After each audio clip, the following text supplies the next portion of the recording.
Have you ever damaged a car and not told the customer?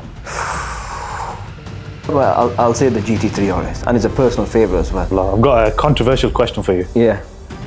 Whose cars are dirtier, men or women's? Right, not to offend anyone out there, but I have to agree with you. It is the... It's back to us guys as well in terms of Palmstone. You know, people are spending a lot of money with us, and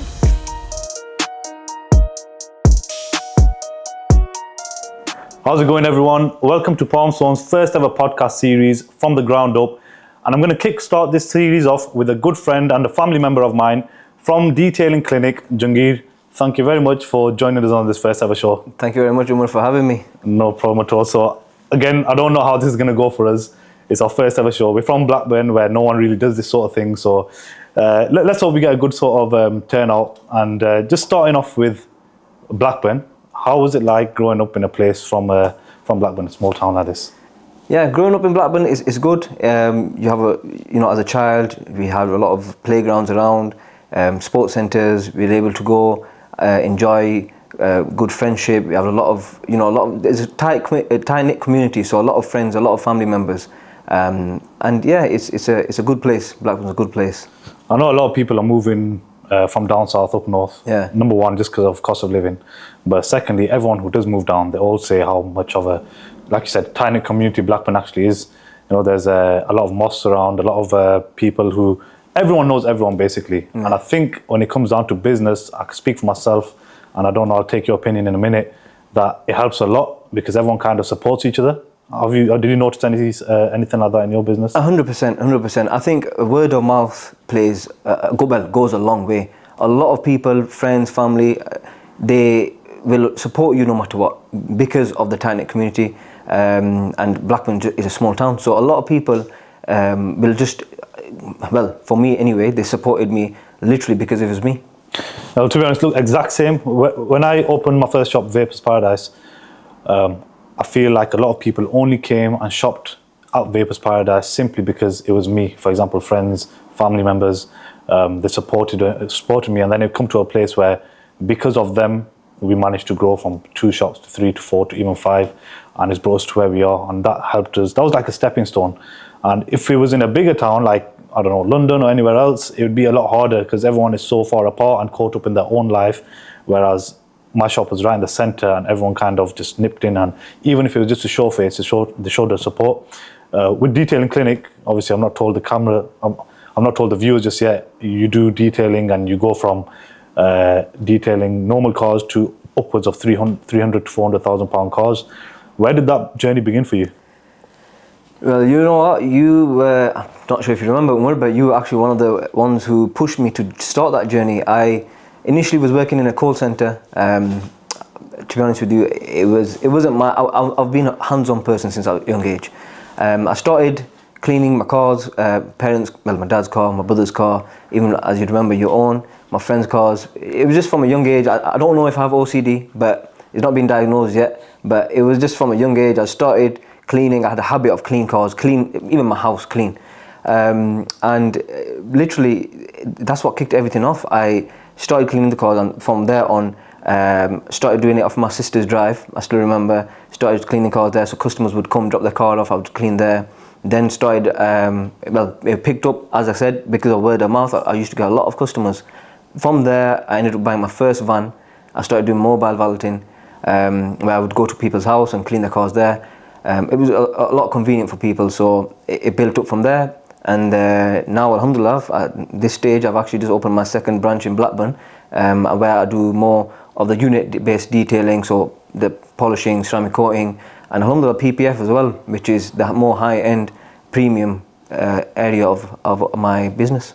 Yeah, I remember you used to, when we'd go out, me and all the boys and whatnot, you'd come in and you start just doing things to the car, whether it's wiping something down or throwing out our rubbish or whatever it might be. Yeah. I think that's where it stemmed from, and that's where we all used to say to you, why don't you open some sort of car wash or something? And initially that's what you're doing. You're doing mini valeting. You know, you used to come to our workplaces and just clean our cars, charge us wherever you were charging us, and then now it's come to the stage where, you know, you're getting Lamborghinis. And what's the most expensive car that you've done? Good question. I've done a lot. From top of my, I'll say the GT3 RS, and it's a personal favourite as well. Yeah. Amazing car. I think it was worth maybe 300, 350. Is it? it's nerve-wracking when you're working on them cars because not many people can trust you. It's a car where £350,000 is a lot of money, so people would obviously you need to be trustworthy. You need you need to know what you're doing. But yeah, that's probably one of the expensivest. Just how you mentioned being trustworthy, I think that relates back to us guys as well in terms of Palmstone. You know, people are spending a lot of money with us, and if you've not got that reputation, and if people don't trust you, they're not going to spend money with you, or they're not going to give you their car, for example, or they're not going to want to invest with us. But luckily, and alhamdulillah, like you said, being from Blackburn and such a tight-knit community, word of mouth gets around very fast. If we weren't, and if we didn't have a good reputation, it'd be very easy for someone to say, I don't recommend them, or don't go to them, and they could just go downhill just like that. But I'm going to ask you a question. I know we're on podcast here. You can be as raw as possible. I want you to be as raw as possible. Have you ever damaged a car and not told the customer? No, never. It's not my car, is it? No. It might have been. All right. No, so you haven't? No. Have you got anything close to that? Close to damaging it? Close, yeah, but not actually ever damaged it. But close. Okay, fingers must have been crossed. your car as well. But fingers crossed you never get down to that. Okay, so give me some pointers on yourself and growing this business. Was there ever a time when you actually felt that, you know, this isn't going to work, or I'm not, you know, this is going downhill, or I'm not going to make it? Did you ever have those doubts in yourself? All the time. It was, as I started, I feel like the transition from going from mobile valeting to the detailing side of things, that's what made me question myself, because going from there where everybody can afford a £25 valet, and then now charging upwards of £350 to £400 for just a full a machine polish and ceramic coating, not a lot of people would go for that. But I think that's where the transition is, and that's where you put your big boy pants on and you go and transition from that to the more high-end stuff. And I think with every business that's what happens, because you're growing your business, so you have to make a shift. Shifting from that to this was a very big move, and then from there to now where we are, the PPF, where it's charged up for £1,500. So it's been a good journey, and the transition has been flawless. Well, with no risk, there's no reward. And coming from Blackburn, growing up in a place where, there's not a lot of money around us. I grew up, I didn't have any rich friends. I didn't have any rich family members. Alhamdulillah, we got by, which is fine, but we didn't have anyone rich who was blowing money just to buy supercars and whatnot. So yourself growing up, and I'm guessing it was a similar situation with cousins, so we don't have any rich family members that we know of anyway. How did you manage to get through to those big clients? What was the stepping stone, or that sort of change where you went from cars like people's first car, their Polos and Corsas, stepping up to the supercars and the high-end businessmen? Like, what was that change? What was the change like? Well, first of all, if any of our family members, distant ones, are watching and they are rich, please hit us up. We can both we'll do some support. Yeah.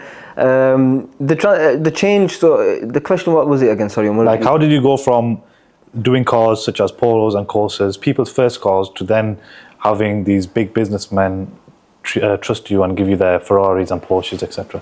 I feel like it was word of mouth. It was literally people who I knew, who I initially did their cars, and they were like, look, this lad Jangeer, he's from Blackburn, he's just started out, or when he was down the line, you need to try him. He's he's very good at his job. He's got the passion, which I had. I've always had that passion. I love cleaning cars, and I love making them as brand new as I can. So that's what I think pushed me to get them results for customers, and then that's what basically brought them customers from, like you said, the average, which is nothing wrong with it. I started off with a VW Polo, with them kind of cars, and then now to the Ferraris, Lamborghinis, etc.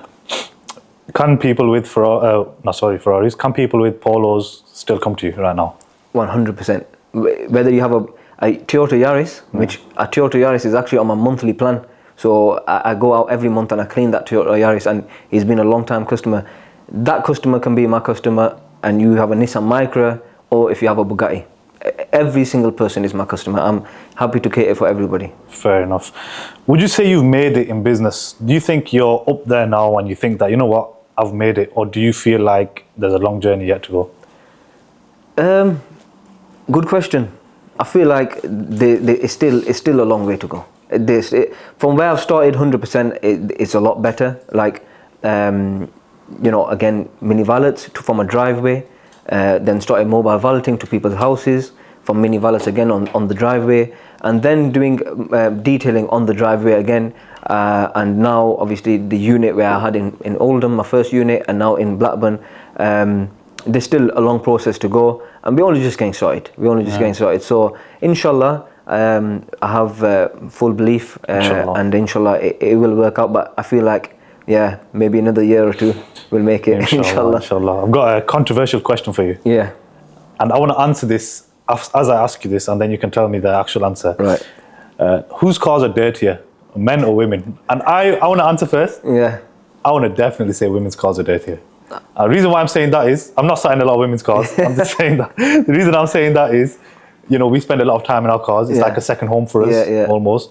Women, they don't even care. They just hit curbs like they're some sort of speed bumps, and they're going to get extra speed from it. But give me a genuine answer. Do you feel, what would you say from your experience? Right, not to offend anyone out there, but I have to agree with you. It is the women. I feel like I knew it. They're just not bothered. Yeah. They just don't care. I think it's like they feel like their husbands, well, hopefully they are millionaires. They could just get booked in and get cleaned every time. But the women, what it is, the house is probably clean, but the cars are totally opposite. Yeah. They don't care. That's what it is. They just. I'll speak from experience. My own wife, alhamdulillah, she's amazing. If you're watching, she's her car. I'll clean it the first day, and honestly, the next day there's about 10 water bowls on the passenger floor. There's cookies left over. I don't know. And do you know what? I think I should start charging her, to be honest with you. Well, I'm going to say something. When you come into my car sometimes now, and I think I know where the water bottles come from, you throw my water bottles on the car just because you don't like it being there. No. And I feel like you do that so that I get booked in with you. No. Good idea. Might start doing that. Okay, so let's talk competitors. Yeah. There's a lot of detailers opening up. Yeah. You know, and you know what me and you both are like. Yeah. We wish everyone the best. Yeah. Whoever opens their business up, their risk is written. Whatever 100%. they're supposed to get, they'll get. But when I used to look at other vape stores opening, and even now with Palmstone, other real estate agents opening, it does give you that bit of feeling in your head where, right, I'm going to go in defense mode, or put my guard up a bit, or even put my foot down. How does that make you feel when you see new retailers opening up?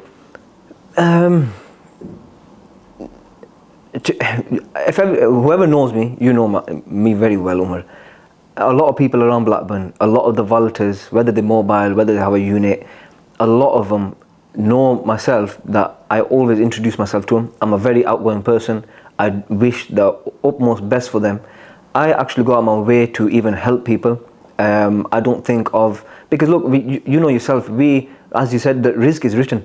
Whether we open next door to somebody who's, let's say, the barber shop, and I open next door to him, whoever's gonna go into that shop is going to go, and whoever's gonna go into my shop is going to go. There's no question about it.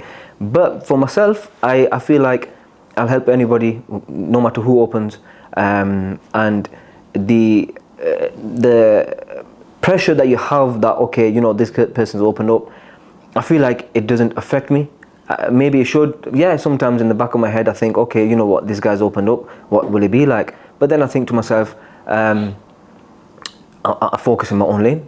There's no point of me thinking, okay, what's this guy doing? Is he doing polishing? Is he doing this? Am I gonna be losing? No, because for me it's about focusing on myself, making my customers happy, and I know that is what brings me my customers. So I wish everybody the best. I honestly do, from the bottom of my heart. Yeah. But yeah, there's not really a thing where I feel, okay, you know what, they might be stepping my toes. No. Yeah. I mean, on our side, in our sector, with the real estate side, you know, there's other people who sell properties and whatnot. We kind of help each other out. So if there's a property that I can't get, or a very niche sort of property that someone's requesting, I'll contact someone else, a couple of friends that I know who either live out in Dubai or who are settled here, and are already inside the real estate industry, and they kind of help us out. And likewise, it works tit for tat. So they'll either give us the project or we'll give them the project, and then we'll kind of work out the numbers later on. But I think it's always better working with each other. Do you have that sort of thing? Sorry, before you answer, even in the vape side, in our stores, we help each other out, we give each other stock. Yeah. So do you help each other out? Do you give each other work or tips or help or anything at all? Yeah, a lot of people do message me and ask me for tips, like on social media. I'm happy to help whoever I can. But as you know, sometimes messages come through and you have so many, so it does get piled down. But anyone local, anyone who wants to ask for any help or anything, I'm always open to help. And I have in the past, I've worked with some detailers, some valetters, and it's never been an issue. I feel like sometimes some people do have, not sure what the word I'm looking for is, if it's stigmatism. I don't think it is. I have no idea. I don't know if that's the word. But they have some sort of thing where they think, okay, you know what, why is he asking me this, why is he asking me that? But no, happy to help anybody. It's not an issue. Cool. Jangeer, before we close up, I want to ask you on camera because maybe you look after me a bit better, but you know what car I've got? Yeah. I just bought my Ferrari. Yeah. I'm just kidding. You know what car I've got? He's not kidding. Ferrari F8. No, inshallah. But you know what car I've got? Yeah. What are you going to charge me for a full PPF, roughly? Full front end or full car? Full car. You'd be looking at around, because it's you, I'll give you a discount. It'll be $4,000.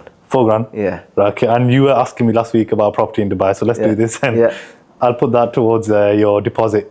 Done. Don't just say that. No. Done? Done. Shake on it? Shake on it. Yeah.